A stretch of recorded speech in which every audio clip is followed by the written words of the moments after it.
are very pleased to have you here, dear Clara. Clara Runge, she's the curator at Zentrum in Karlsruhe since 2018. And I'm already looking forward to hear more about your curatorial praxis and about the presentation of media art and digital artworks.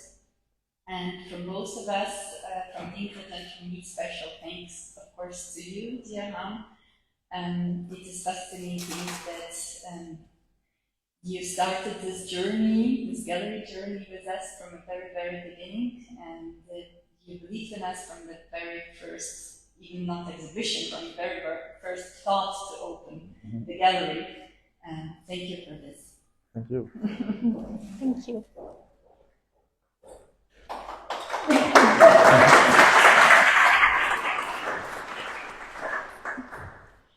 Yes, also from my side, a very warm welcome. I'm really honored to be here and to have the talk with Herrn van Dorpel, with whom I'm really admiring since a few years now, and of course also the works of Vera Molnar.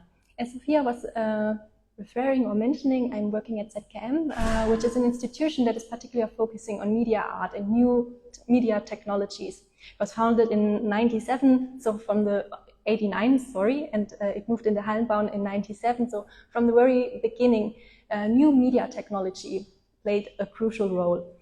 And this exhibition is a very good example to see how the computer has arrived in art and how artists in our days use this technology in a very new and creative way.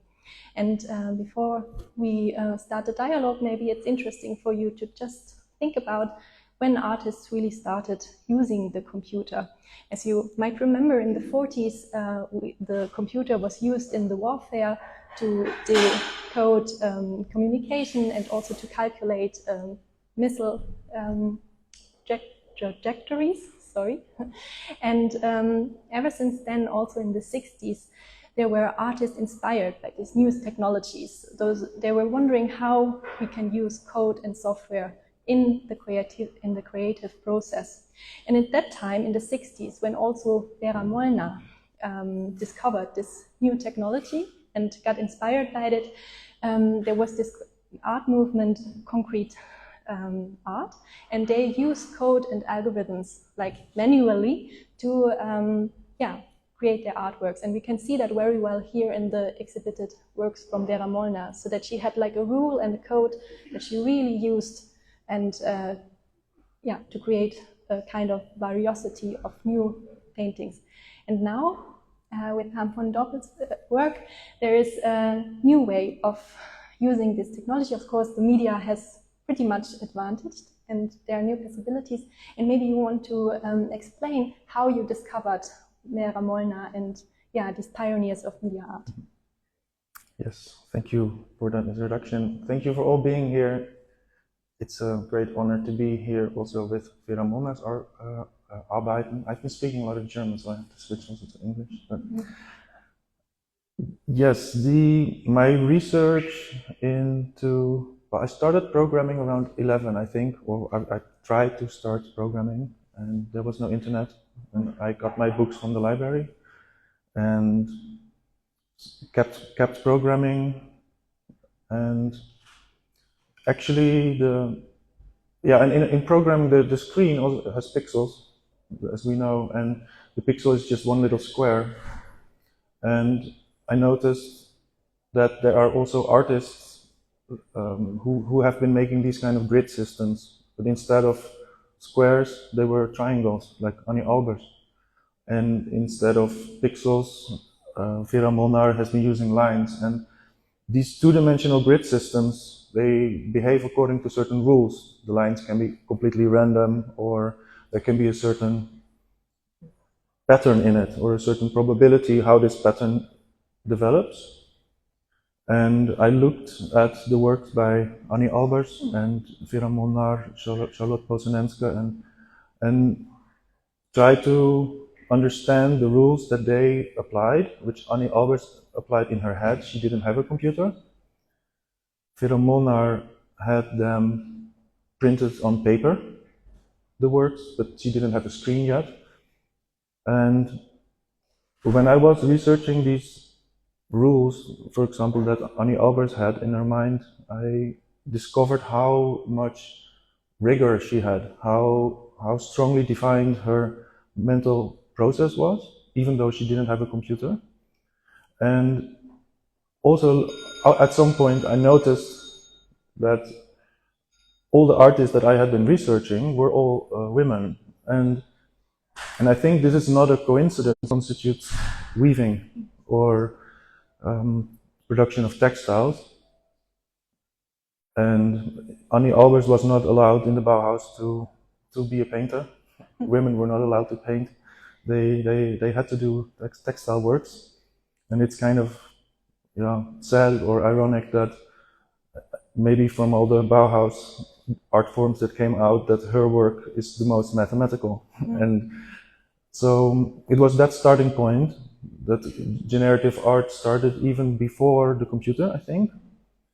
And it has a connection to textile, and so it also has, and this is also at the Kunstverein München, it has a feminist dimension to that. And this is, of course, something I contemplate, being a man, what that means. So.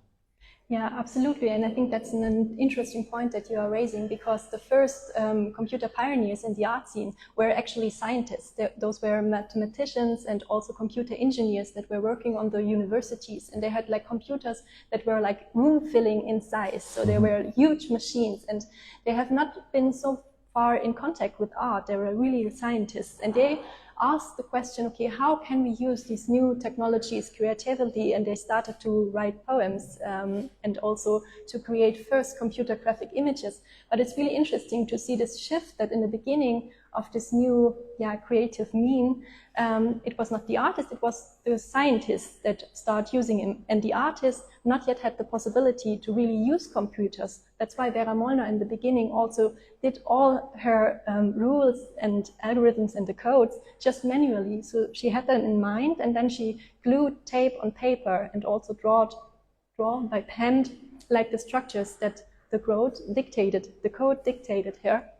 And then only in '68 she had the possibility to really go to the university in Paris and use the computer, her imaginary machine, as she calls it, the system, to create the paintings that we are also see here, which are really wonderful examples for this early approach to this new technology. And the point that you are raising, that only the male artists were mentioned, I think that's also count for the early computer pioneers.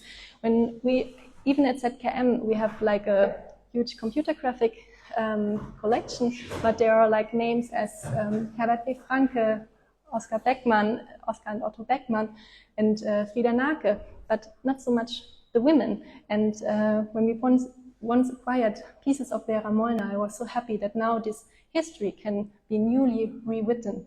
And I think thanks to females like Annie Albers and also Gunther Stötz, who worked both at the Bauhaus to really bring the weavery and the weaving forward, and to fight that it can be like seen as an art form and not like a lower craft, which Walter Gropius was always referring to. I think this is kind of an important thing that we need to mention. And something that is also interesting is this relation between technology and also feminism that we are mentioning. Maybe you want to explain this a bit further, how or why we can say that the digitization might be also kind of a feminization. Yeah, it's a complicated topic, but there's a few ways to think about it. One, historically in the world of technology, startups, and the way to innovate, the way to improve is often by destroying the old and putting something entirely new. You see it in cities. Instead of fixing a building, it's demolished and a new building is built. And I think this has also been my attitude in art creation for a long time, where each time I would reject the thing I had done before and think that I would do something entirely new. And in this exhibition, I have done kind of the opposite. Instead of saying I am the genius who's going to make something entirely new, I tried to look what was already there and literally copy it in some ways, and then see if I could extrapolate that into the future. And this idea of instead of innovating by destruction and then new creation, which is a kind of a disruptive energy, instead to look for a way to nurture what is already there, also in my own practice, not reject it all the time, not reinvent the wheel all the time, but build gradually step by step in a daily practice. And this idea of improving the world or myself by gradual steps in a nurturing fashion is also what is mentioned in ecofeminism, where it would be much better to save our planet instead of destroying it all the time and building something new. And there's a beautiful lecture by Sadie Plant at the ICA in London, where she identifies the big project of dematerialization, of digitization, that it actually sort of started with Greek philosophy, like Plato, the idea that thoughts and concepts are elevated, and that the body is kind of not that important, can be ignored, it's dirty, it has blood, and like all that. So this mind-body duality, which is coming from Greek philosophy, has found its peak in our time now, where with full digitization, I mean, I'm not necessarily complaining about that, I'm a digital artist, but so what Sadie Plant says is that this rejection of the body in favor of some kind of pristine concept, she calls this the rejection of the body is a very patriarchal attitude, and just for the sole reason that women experience monthly in their cycle what the body is. And it's always a bit. I'm talking about this as a man, so I barely know what I'm talking about. But, so where was I? Yeah. So I've tried to look. So yeah, me honoring these female artists is of course because I want to honor them, which is maybe altruistic, but also I notice in my own practice as a man that I need this, instead of this disruptive, testosterone-driven method, I need a more wholesome, nurturing attitude, which is what Sadie Plant identifies as a feminist position. I hope that makes sense. Yeah, I think that makes many sense, and you raised very important things, so I need to collect my thoughts where to start next.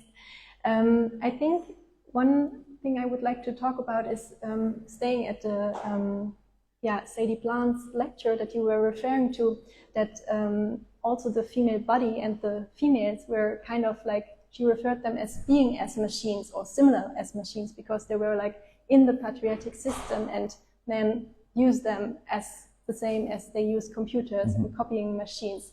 That's also something interesting, and it's kind of in this digitization process and in the cyberspace where females have the possibility to reclaim and to embrace the body and also the materiality.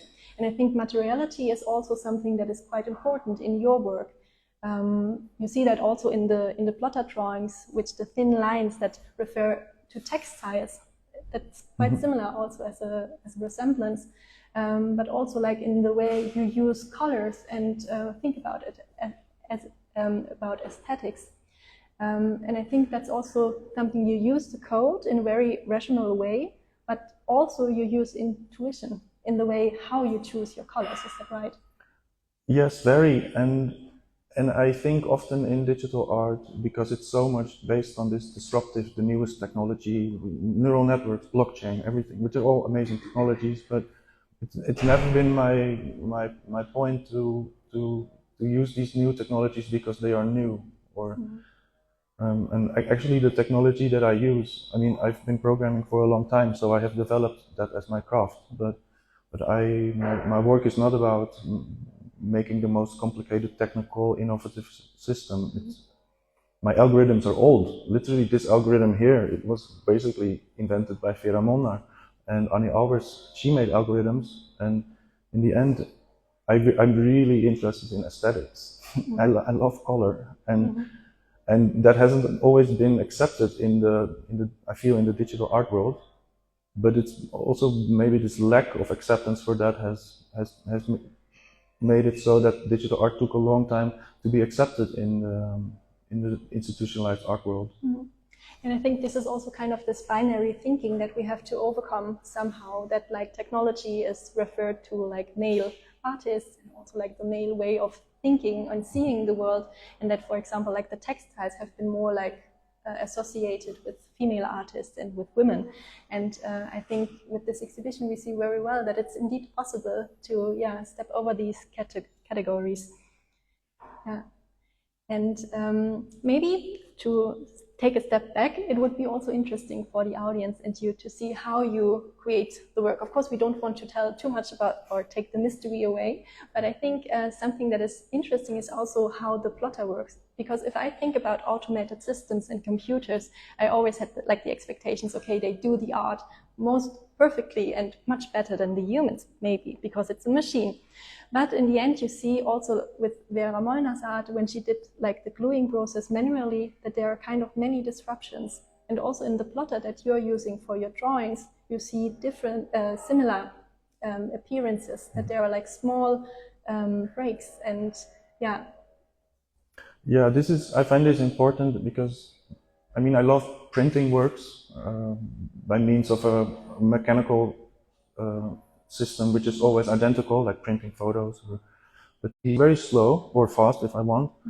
And there's a lot of imperfections there. There's a lot of random occurrences. Maybe one has to be careful that the cat doesn't jump on the plotter, and if it does, maybe that is interesting. So it's never fully reproducible identically. I mean, it can be similar, but also the pen can be half full. Maybe that is an interesting effect. Or when one line is drawn like this, and then the other line is drawn through it, the second line pulls some ink with it. And it's all these small things that really add to the work, I think. And it made me a little bit hesitant to let them leave my studio, because if something would happen to them, they would be lost. And with digital art, there's always a copy of the file, hopefully. And with other means of production, you can more or less always reproduce it identically. But this time I was like, oh, if it gets lost, or if I make a stain, it's really problematic. Yeah, that's interesting, because that's one of the disadvantages probably of the physical art, like of the materiality. If there's like a fire, it's really gone. But of course, there are also like challenges when it comes to digital art and probably conservation and preservation issues, because the technological development that we have is so rapidly. And I mean, we see it with our phones and with our softwares on the computers. It's just in a few months probably that there is like a new innovation, and we have to change and adopt. And of course, that has also impacts on the artistic production. And is that something that you already like dealing with in the creation process, that you are aware of, that this technology or maybe the software that you are using for this particular work might be outdated? I'm 100% sure that it will be outdated at some point. Yeah, it's constantly renewed. Software dies if it's not maintained. It's in a sense more like an organism. That digital art is not the only art where that's the case. If you think of kinetic sculptures or tinguli, these need to be maintained. And I tend to think, so when an artwork is sold, I give the source code with it. And I was a bit self-conscious about that, not because I'm worried that it gets stolen, but that people will see if I programmed in a tidy fashion. So the source code is given, so in future computers, future software, it can be recompiled. But the artwork is more, I see it more as a performance of the source code, which will be different in the future. There's one artwork of mine permanently installed at the Stedelijk Museum. It's a very old animation, well, very old. Maybe I'm getting old. It's from 2004, and I built it in, at the time, Macromedia Flash. The software doesn't exist anymore. There's no player for these file formats anymore, so I had to emulate the old computer on a new computer, so the software would still work. But then the new computer was way more powerful than it used to be, so the animation was way too fast. So then I artificially slowed down the computer to what it was, but then I looked at it and then I noticed that actually it had to be a little bit faster because our perception has changed. We watch faster, so it didn't really make sense to have it felt too slow.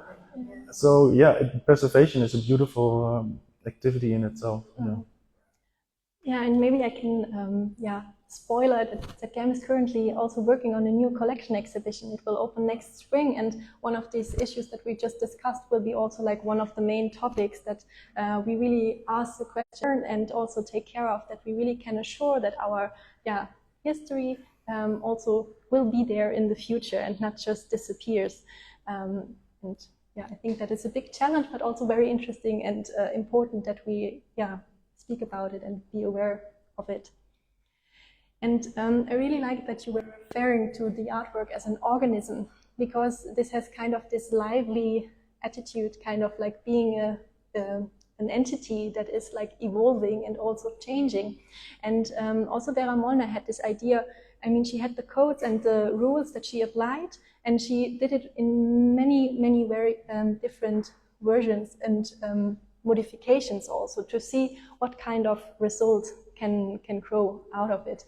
And I think this work, the pression de pair, peer pressure, is also a good example of how you honor and value this idea that Vera Molnar already had, but still develop it further, because of course the artist back then in the 60s has to do it manually, and every time she wanted to create a new modification, she had to start all over again, or to make a new appointment at the university to use the computer. So it was very challenging and a long process. But now, of course, with this new software technologies, you can have the code, and the work keeps evolving and changing. And every time we look at it, it will be totally different and new. So it's a living organism that is really beautiful. Thank you.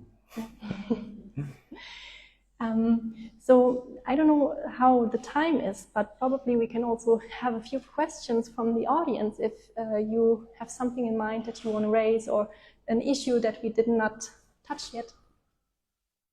So please be welcome. Would you like to? I think it's okay. So one of the things that I think is really clear in this show and in Harm's work as well is the simplicity that he uses, and the sort of the way that the forms are really reduced. And I think that this makes you quite unusual in the contemporary digital landscape, because there's so much about, as you said, this kind of obsession with novelty and sort of always being the first, the fastest to do something, and the most spectacular and the biggest kind of wow effect, and lots of screensaver art. So I wondered if you would like to say something about how that came to be, why you work in such a reduced, sort of minimalist way, but also it's not cold at all, which I think you spoke about the colour. I'm obsessed with this one here. But yeah, I wondered if you could speak about that sort of, how that process of reducing complexity while retaining, a lot of movement and interest in the work. Yeah, thank you for that question. One of the things that we can do nowadays, because our computers are so much faster, is to execute a certain algorithm so many times, and so many times more than Vera Molnar could. And the works are in a way simplistic also because of technical limitations. And so you see in these works, it's a grid of maybe 20 by 20 cells, and behaving according to certain rules. And what I also wanted to show was, if you take those simpler algorithms, like also the one that is here, and if you apply that algorithm instead of 20 by 20 cells, or if you apply it to 2000 cells, that suddenly these simple rules that initially generate something more modernist or geometrical, when the rules are applied thousands of times, the outcome is way more organic and has a high sense of complexity, in particular combined with the imperfections of the plotter, that especially the plotter drawings on the left here, they have for me a very organic dimension. And this is also something that fascinates me, that the simplicity and sort of the mathematical, the platonic perfection that you have here, if you just increase the resolution, that you end up with the organic and the texture and the meat space, so that these exist in a continuum. Yeah. Maybe we can also have a step back in the art history again. I mean, because I just remembered when the concrete art movement started, it was also like, I mean, you have to imagine that the paintings back then were like still abstract expressionism and informal, so a very colorful and emotional way of painting. And these artists really wanted to be more rational, and they wanted to reduce and be limited to the rules that then created like many modifications and beautiful outcomes. And something that Vera Molnar, I think, once mentioned is that she wanted to use the computer to unlearn everything that she knows. And I found it quite beautiful, because it's also like, yeah, a new way of dealing with things. And of course, it's a bit probably different than your way, because of course you're referring to the history and to the foundations that you are based on, which is also beautifully, but still, yeah, I think it's worth mentioning that at that time it was also one of the wishes for the artists, that they really approached new ways of dealing and working with these methods. Are there any other questions from the audience that we should address?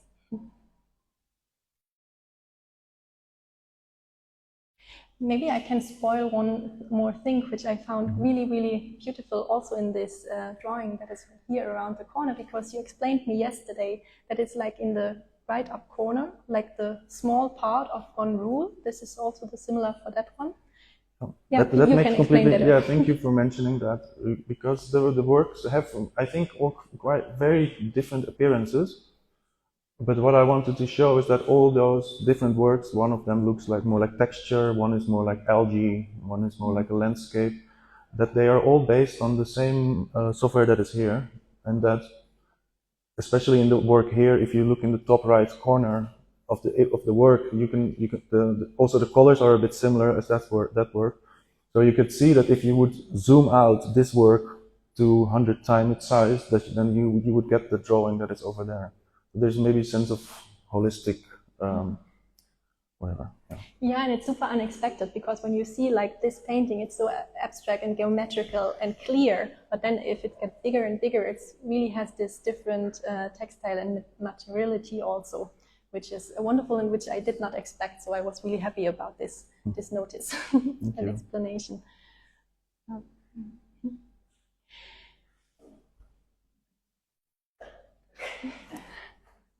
So, I don't know if there are no further questions.